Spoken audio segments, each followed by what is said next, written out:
So hello and welcome. And as an introduction to this meditation, uh, I'm going to be addressing in the meditation, through the meditation, the issue of restlessness or agitation, as that's the fourth of the five hindrances. And it's valuable to understand that the tradition says that unless you're fully enlightened, human beings will always carry with them a degree of agitation or restlessness. So if you should feel that way, it's just part of the human experience. Being human comes along with that. There can be varying degrees of it, of course, and sometimes it can take over and sometimes it's subtle. But one of the triggers for agitation, there's a number of triggers for this agitation that's so fundamental. But one of them has to do with the other kind of hindrances, which especially the first two, desire, avariciousness, sensual desire and avariciousness, and ill will or aversion. And these are also considered to be part and parcel of most human beings. We're kind of born with them, this tendency. So if we have any of the hindrances, there's no need to take them personally, like you're the only one who has it and therefore you're terrible. We all human beings contend with them. They're part of being a human being. And then learning to be wise about them is part of the task, and how to hold them without any further reactivity. Hold them without shooting second arrows. So, but the first two, desire and aversion, they contribute to agitation. If you have too many desires and we're jumping around chasing them, that's an agitated state.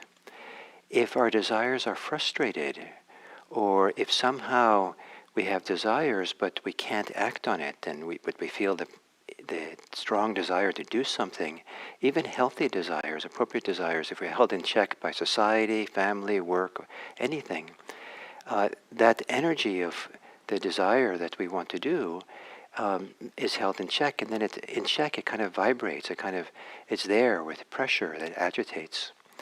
Same thing with aversion, that we can have a lot of things we're aversive to, and we're kind of jumping around and searching for it, and just everything is wrong.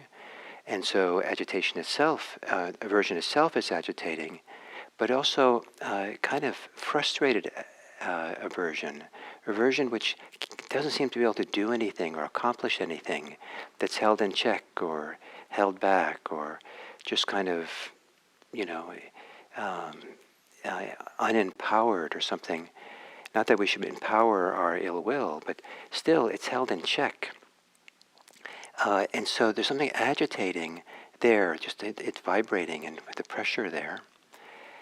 And also the human being, I think, one of the basic needs is the need to be able to have agency, to be engaged in something in a healthy way. We're not only supposed to be quiet and peaceful, sitting serenely, doing nothing. That doesn't really work for the depth of our psychology and who we are.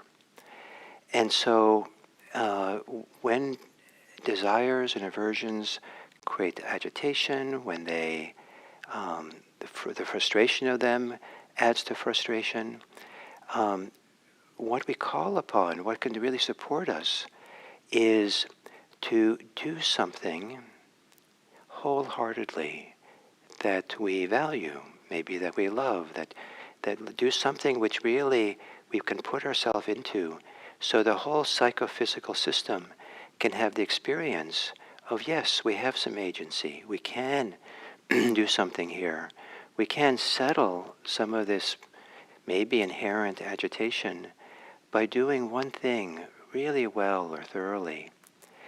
And in terms of this doing meditation practice, that one thing is the meditation. It is just, for example, just kind of wholeheartedly immerse ourselves in the practice of present moment awareness. Increase the degree of motivation, increase the degree of commitment, increase the degree of wholeheartedness, without strain, without adding some kind of desire that will just make you more agitated, without aversion. But there is a form of love, there is a form of faith or trust. Yes, let's give ourselves just here to the breathing. And then the breathing is boring. It isn't that the breathing is the source of our life. It's the engagement. It's the immersion with the breath, immersion with your present moment experience that puts us into, gathers together. And some people will talk about then, as we do this wholeheartedly, that it puts us in a flow state. But for the purpose of today, it begins to settle us. It begins to reassure some part of our deep mind that, oh, we have something valuable to do here, important to do, something trustworthy to do, and we can do it. And then some of the other causes of agitation can begin to settle down. So that's the premise for this meditation. So assuming a meditation posture, and closing your eyes, and to feel yourself sitting here. Feel here you get to experience a human being from the inside out. You get to do something that no one else can do, is you get to have, for this person that you are, you get to really have a closeness to and really sense and feel more than anyone else can what it's like to be alive right now, breathing,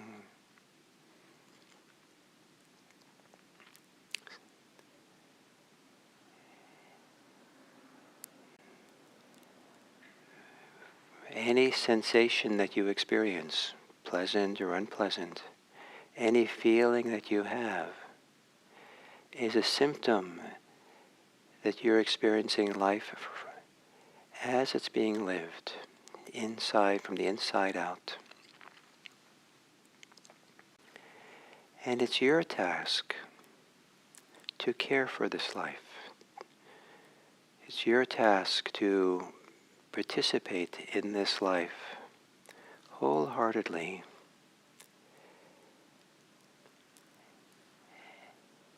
And to do so beginning by taking a few long, slow, deep breaths. Not too big, not too fast, not too slow, but in a full, engaged way, immersing yourself in the experience of breathing deeply, fully.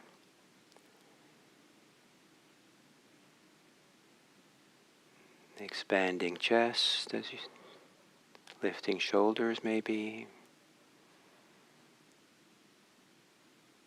Sometimes the front of the rib cage opens and expands, lifts. Sometimes the sides of the rib cage expand. Sometimes it's the movements of the belly, or all of the above. Relaxing as you exhale. Not relaxing mechanically, but relaxing with a care and kindness, a love, a gentle appreciation for you and this body.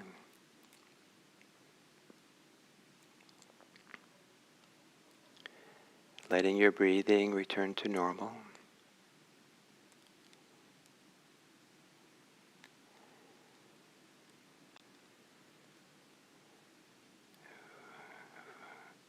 For For some thousands of years, human beings have meditated,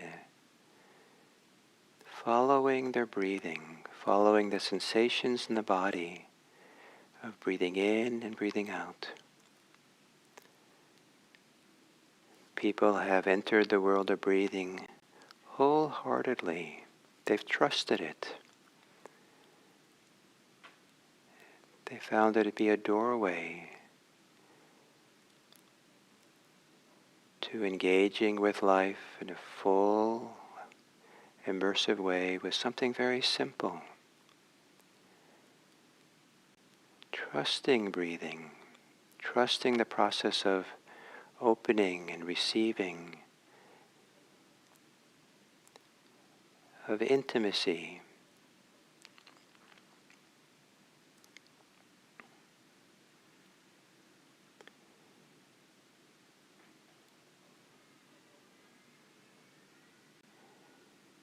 So we'll continue in silence and with breathing or any other way you practice mindfulness.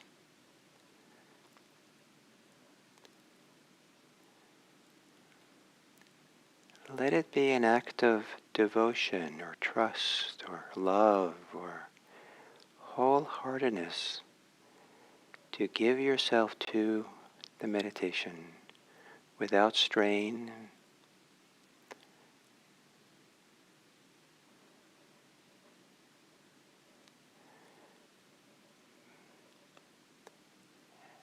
as if by giving yourself wholeheartedly to this more than anything else, more than your thoughts, other wishes, you're providing food, nourishment, satisfaction for a very deep need. The need for being fully engaged. The need to feel your agency.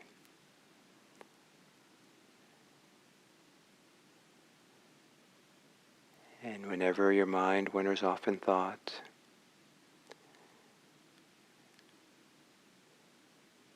be gentle about that. Take your time with that.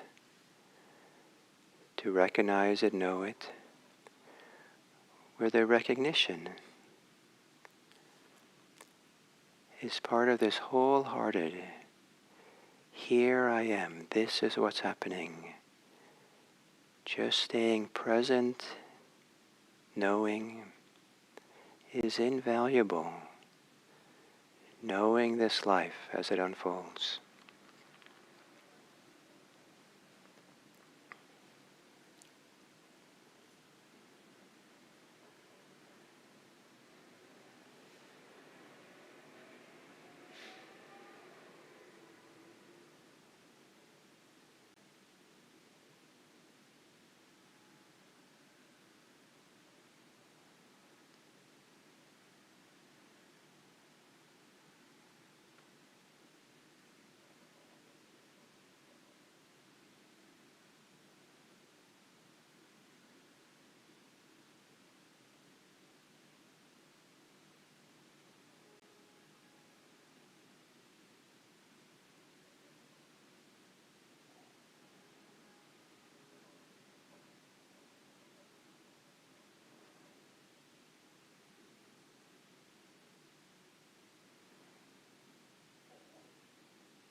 you might consider that staying mindful is for these minutes the most valuable thing you can do, more than anything else. Just be here, present for your experience.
And then to come to the end of this sitting, to gently relax, let go of your effort to practice.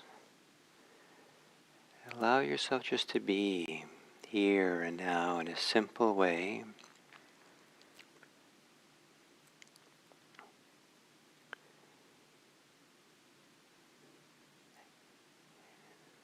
Allow yourself to be as you are, with compassion and care, maybe with a profound respect for this life, how difficult it is, and how good it is to acknowledge oneself, one's circumstances, and to just be still and quiet for a little bit in the middle of it all.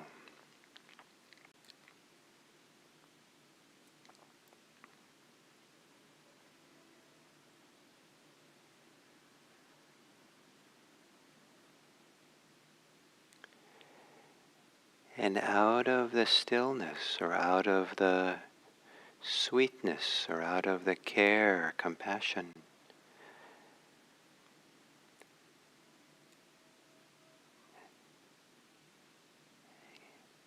to turn your attention outward now to the people in your life, the people here and participating in this meditation today,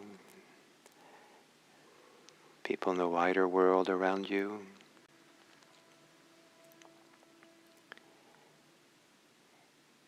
And to reflect and think and feel goodwill to them all, wishing them well. May you all be happy. May you all be safe.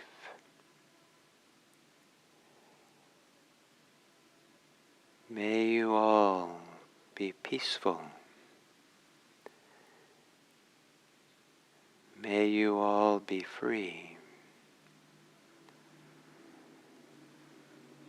May you all find your way with all the challenges and joys of this life.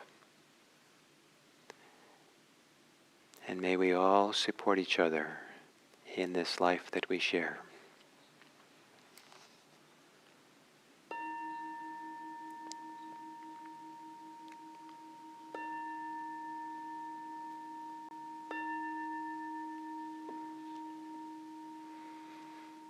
Thank you.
So, hello on this Thursday, the fourth day on the topic of the hindrances. And the hindrances are considered to be some of the primary obstacles to mindfulness and to concentration, really being present here in some way. And at the same time, they're almost universal in human experience. And it's often emphasized that no need to take them personally, like they're personal failings, They're just part and parcel of what we're born with or come into our life with. And rather than taking it as enemies or as some personal faults, we take them as subjects for mindfulness, for practice, for contemplation, and even for a certain degree of respect. That these are part of the human condition, and part of respecting ourselves is to respect their presence, and then learn how to overcome their hindering quality. So there can be desire that is a hindrance, and the same desire can be there and not be a hindrance. The same thing with aversion and sloth and torpor, all of them. And the difference is that when they're a hindrance, we're involved with them in some way. We've succumbed to them. We've given ourselves over to them. We've somehow, become them. And the task of mindfulness is to step away enough so we're not involved with them. We're not caught in their grip. We're not gripping onto them. And so they can be there, but they're not interfering. So it's not all or nothing for these qualities. It's all or nothing in their hindering qualities.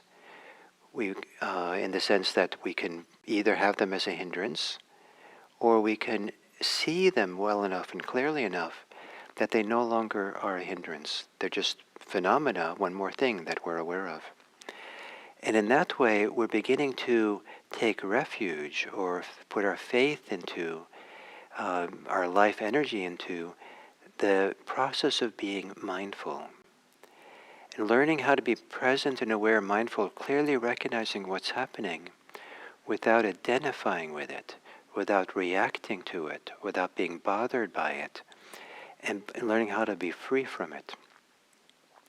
So, so today the topic is restlessness and regret, or agitation and regret, or remorse. And these are agitated energies, agitated ways in which the heart and mind can be, and they can be quite strong. We can feel like we want to bolt. We feel like we can't sit still. I've sat in meditation with so much restlessness that because I had such strong faith in the mindfulness, I made the restlessness the object of my meditation, and it was so much fun. Because what I did was I felt the restless energy in my body as a ping pong ball that was just bouncing off the sides of the wall of my body, just kind of like boom, boom, boom, boom. And it was kind of so much fun to just kind of be with it and feel it and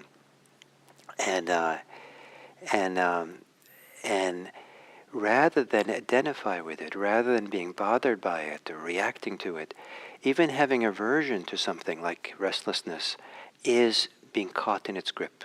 It's kind of being involved. The idea is to just see it and be with it and feeling it physically. However, it's also helpful to understand some of the dynamics that evoke it. So first, this idea of the universal quality of the hindrances. The Buddha said that only someone who's fully enlightened at the final and fourth stage of awakening do they no longer have restlessness or agitation. So even if you're partially enlightened, you can expect that the mind will have some restlessness. And part of the reason for this is that any kind of attachment we have, so for example, attachment to desire or attachment to ill will, aversion, means that if that attachment, that desire to do, desire is wanting something, aversion is wanting something go away, if that's frustrated, if we can't act on it in a sane way, we can't act on it in an ethical way, we can't, then something inside of us is held in check. And even when there's no attachment involved necessarily, or if there's healthy desire and healthy averting or saying no, but social conditions, world conditions, means that we're not allowed to speak up. We can't speak up. We can't do what we want to do. And so that desire and and know this desire and healthy aversion is bottled up, is held in check. And that then, you can either go to sleep, shut down, get dull, or the opposite strategy is to get all worked up and agitated, and you feel this, like sometimes in an extreme way, like the water is boiling inside. And so that's with agitation. With regret, this is when we've done something that we have remorse about, and I like the word remorse because maybe regret can be healthy, but remorse, in the Latin roots of it, means we're chewing something over, a morsel, we're remorsing it. We're chewing and chewing and chewing the same thing. And usually remorse is a kind of problematic when we're just kind of reviewing and beating ourselves up and being critical and not knowing what to do and feeling we should do something about it. And so there's an agitated energy that gets caught. We're caught in the grip of it. And so, if it's kind of a time when our action, doing something, is frustrated, held in check. It doesn't mean that we necessarily should be acting on the desires, acting on the aversions, but maybe we should think about, yes, there is action needed here. And what is that action? Regrets, sometimes what's needed is apology. Sometimes what's needed is to go make amends, to go talk to someone. Something in the world is needed to do. It's not enough just to sit and try to be mindful and let go and find our peace by ourselves. That actually does a kind of harm to ourselves, to not take care of what really needs to be taken care of in this world. I've known people, friends of mine, who were sitting on retreat, and they knew, like one friend of mine was in India, and he knew he had some problems, an issue that came up. He went to his teacher, and his teacher said, go home to America and address this issue, and then come back. So my friend did, and because some things need to be addressed, otherwise the agitation will stay, the restlessness will stay. Sometimes what's needed is that our human heart, our human psyche, needs to know that we can take a certain degree of, I was going to say control. In our Vipassana circles, that's kind of a taboo topic, to be controlling or try to control your experience. So maybe I should try to avoid it. But our system needs to know that we will act, we will do something. We're not just going to sit there passively and let things just occur and happen. And when it's a hindrances, when it's like desires which are just fantasies or unhealthy, or aversions which have more to do with attachments or hatred or something, we don't want to act on those.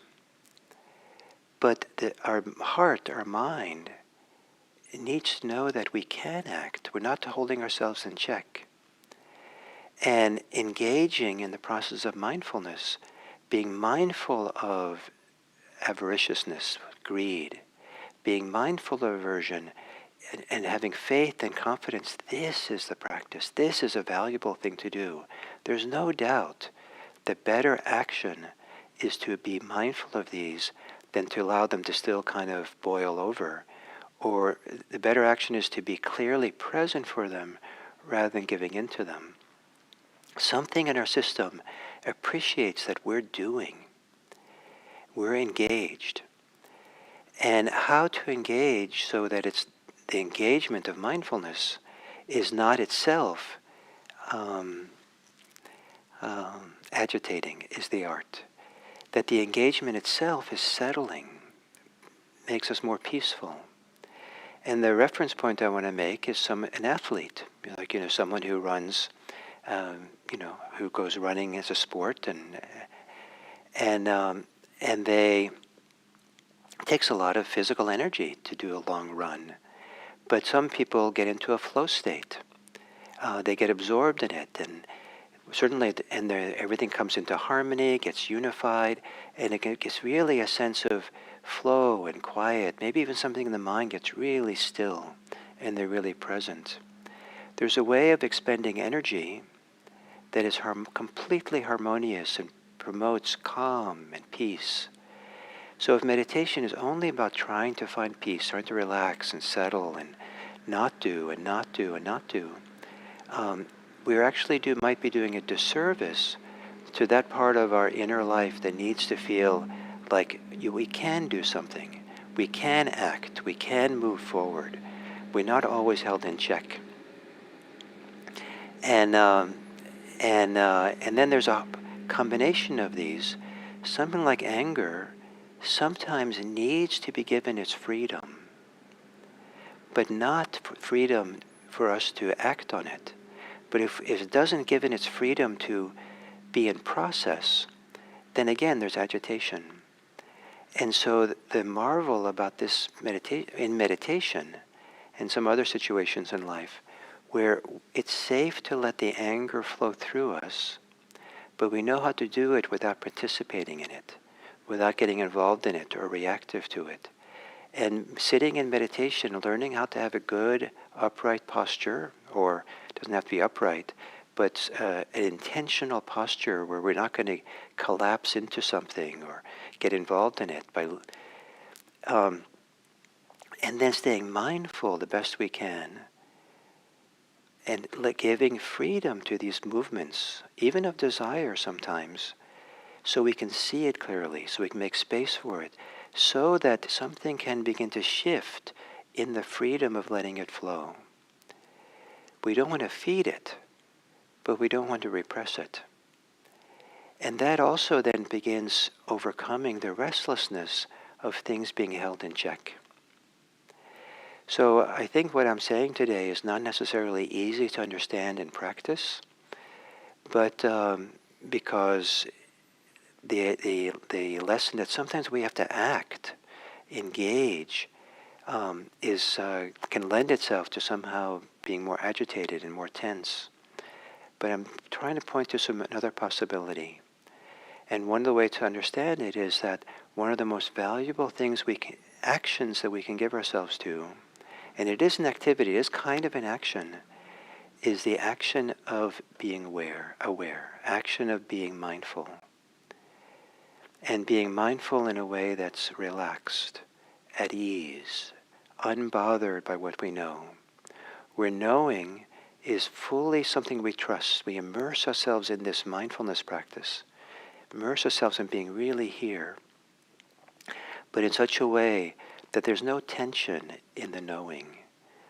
And in the end, we discover that we can know while being free of what is being known.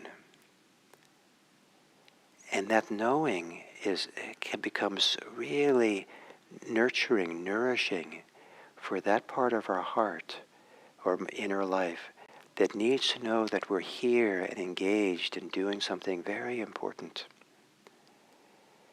And as the meditation goes deeper and deeper, the act of simple, clear knowing, lucid knowing, is more and more valuable, more and more sweet, more and more clarifying. And it just feels like one of them, like a flow state almost like one of the best things to put our life energy into. And it's so satisfying and gratifying. And yes, there's purpose here, there's value here, there's meaning here, there's agency here, there is faith here. And so when you find yourself in the grip of the fourth hindrance, agitation and remorse, maybe it's a sign that there's a really deep need for action, so that some kind of desire to act that's frustrated, that's causing the agitation, something needs to be done there to meet it that's in the realm of activity. Not giving into it and doing what it wants, but some other activity that's healthy and important. And exactly what that activity is, I can't tell you, but at least mindfulness, the practice of mindfulness, the meditation on it, is one of the most meaningful things we can do. And if we can really immerse ourselves with faith and wholeheartedness, it does something really good for our heart. So may it bring you peace. Thank you.